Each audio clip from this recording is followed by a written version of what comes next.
सबसे पहले हम आपको पिछली वीडियो के बारे में बता दें। पिछली वीडियो में हमने व्यष्टि अर्थशास्त्र की सीमाएं क्या है, इस पर हमने विस्तार से चर्चा किया था। यदि आपने पिछली वीडियो को नहीं देखा है तो उसका लिंक आपको इस वीडियो के डिस्क्रिप्शन बॉक्स में मिल जाएगा, जहां से आप वीडियो को आसानी से देख सकते हैं।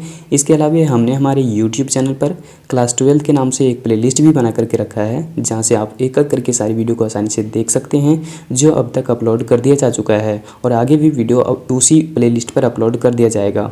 यदि कोई कंसेप्ट आपको समझ पाने में दिक्कत होता है तो आप हमें वीडियो के कमेंट सेक्शन के माध्यम से अपना सवाल पूछ सकते हैं, चाहे तो आप हमें व्हाट्सएप मैसेज के जरिए अपना सवाल भेज सकते हैं। आज का हमारा टॉपिक है आर्थिक एवं अनार्थिक क्रियाएं, जो कि अर्थशास्त्र का बेसिक कंसेप्ट हम कहेंगे। यदि आपने इस वीडियो लेक्चर्स को ध्यान से समझ लिया तो आगे आने वाली जितने भी कंसेप्ट हैं उन सभी कंसेप्ट को आप बेहतर तरीके से समझ पाएंगे। तो चलिए शुरू करते हैं और सबसे पहले जानने का प्रयास करते हैं कि आर्थिक क्रिया आखिर है क्या। तो आर्थिक क्रिया कहने का मतलब है कि मानव द्वारा धन या फिर संपत्ति से संबंधित जितनी भी तरह की वो कार्य करता है, उन सभी क्रियाओं को हम लोग, उन सभी कार्यों को हम लोग क्या कहेंगे, आर्थिक क्रिया कहेंगे, है ना।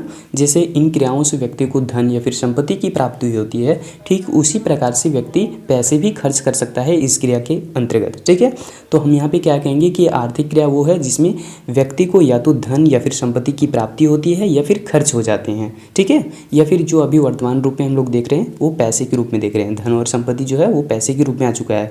तो जब भी पैसे खर्च हों या फिर पैसे की प्राप्ति हो तो आप समझ लीजिए कि हम जो हैं आर्थिक क्रिया में शामिल हैं, है ना। आर्थिक क्रिया का मापन मौद्रिक मूल्य के माध्यम से किया जाता है। ये मौद्रिक मूल्य क्या होता है, हमने अभी आपसे बात किया कि यदि आप किसी के यहाँ पे काम करते हैं तो आपको पैसे दे सकता है, या फिर जो है पहले जो अनाज दे दिया जाता था या फिर अनाज का कुछ भाग दे दिया जाता था उसको कि हाँ जुताई करने के बाद थोड़ी सी अनाज तुम ले जाओगे, थोड़ी सी हमारी रख दोगे। तो इस तरह का भी पहले खेती हुआ करता था। आज भी कहीं कहीं गाँव में ऐसा प्रथा चल रही है। लेकिन ऐसा भी हो सकता है कि वो व्यक्ति आपको काम के बदले पैसे दे दे। ठीक है, यानी कि वर्तमान रूप में अभी देखा जाए तो आर्थिक क्रिया का जो मापन बन चुका है, यानी कि मेजरमेंट बन चुका है, वो मौद्रिक मूल्य ही है। तो इसीलिए हम लोग कहेंगे क्या कि आर्थिक क्रिया का मापन जो है वो मौद्रिक मूल्य के माध्यम से ही किया जाता है। उदाहरण के लिए हम ऐसे समझें आर्थिक क्रिया को कि कोई व्यवसाय कर रहे हैं आप, मान लीजिए कि आपने दुकान कहीं खोल रखा है राशन की, है ना। तो राशन आप बेचते हैं तो उनसे आप पैसे लेंगे ग्राहक से, तो यहाँ पर क्या हो गया, वो आर्थिक क्रिया हो गया, है ना। यानी कि आपको धन की प्राप्ति होगी, पैसे की प्राप्ति होगी या फिर संपत्ति की प्राप्ति होगी। क्लियर है। या आप किसी के यहाँ पे नौकरी करते हैं तो नौकरी के बदले आपने पैसा लेना छोड़ देंगे क्या, नहीं, है ना।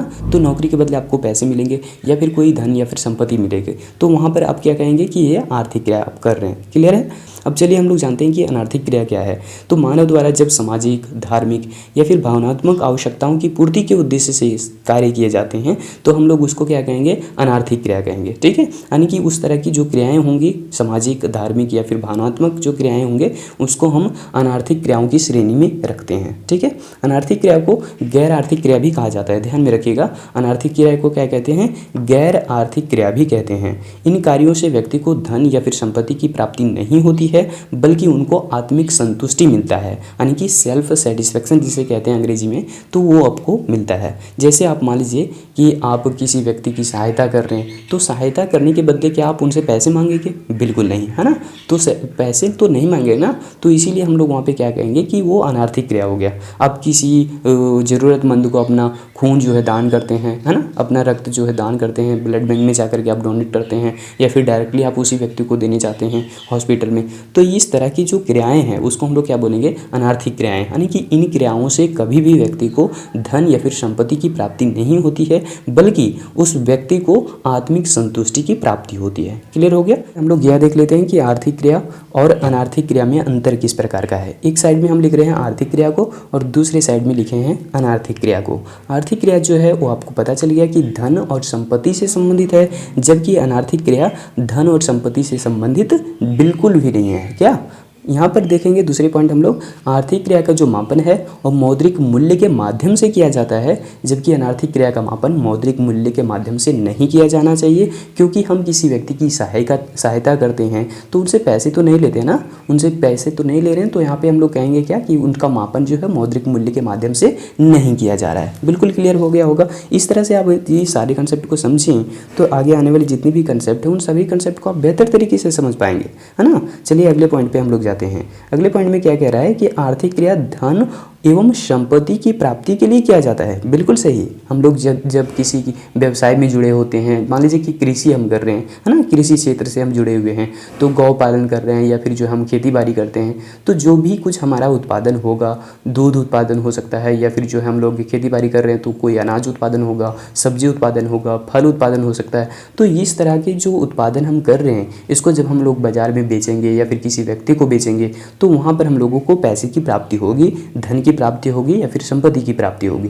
तब हम लोग वहाँ पे क्या कहेंगे कि यह आर्थिक क्रिया है। यानी कि आर्थिक क्रिया जो है उसका मुख्य उद्देश्य क्या है, धन प्राप्त करना होता है या फिर संपत्ति प्राप्त करना होता है या फिर रुपये पैसे प्राप्त करना होता है। क्लियर हो गया होगा। अनार्थिक क्रिया क्या है, सो देख लीजिए। अनार्थिक क्रिया में आपको पता चल गया कि ये धन या फिर संपत्ति की प्राप्ति के लिए नहीं किया जाता है, बल्कि आत्मिक संतुष्टि के लिए किया जाता है ना। आपको जब कभी ऐसा लगता होगा कि नहीं, जो बगल वाला व्यक्ति है बहुत दुखी रहता है या फिर उनके पास पैसे नहीं हैं या फिर उनके पास खाने पीने के लिए कोई सामान नहीं है, तब आप उस तरह के व्यक्ति को हेल्प करना चाहते हैं। उसके बदले आप कोई पैसा लेते हैं क्या? बिल्कुल नहीं। यदि आप उनका हेल्प कर पाते हैं तो आपको संतुष्टि मिल जाता है ना। तो उसी को यहाँ पे बोला गया है कि अनार्थिक क्रिया आत्मिक संतुष्टि के लिए किया जाता है। क्लियर हो गया होगा। नेक्स्ट पॉइंट क्या है, आर्थिक क्रियाएं जो है वो अर्थव्यवस्था में वस्तुओं और सेवाओं का प्रवाह करती है। जैसे हम कहेंगे कि आप यदि आर्थिक क्रिया करते हैं तो ऐसे क्या होगा, या तो आप उत्पादन कर रहे होंगे, या फिर यदि आप उत्पादन करते हैं तो आपको बेचने के बाद पैसे प्राप्त होते होंगे, या फिर ऐसे हम कहें कि आप यदि किसी वस्तु को खरीदते हैं तो खरीदने से पहले कोई तो उत्पादन किया होगा उस वस्तु का। यानी कि जो यहाँ पर प्रवाह है वस्तुओं और सेवाओं का वो तेज गति से होता है, ये से हम कह सकते हैं।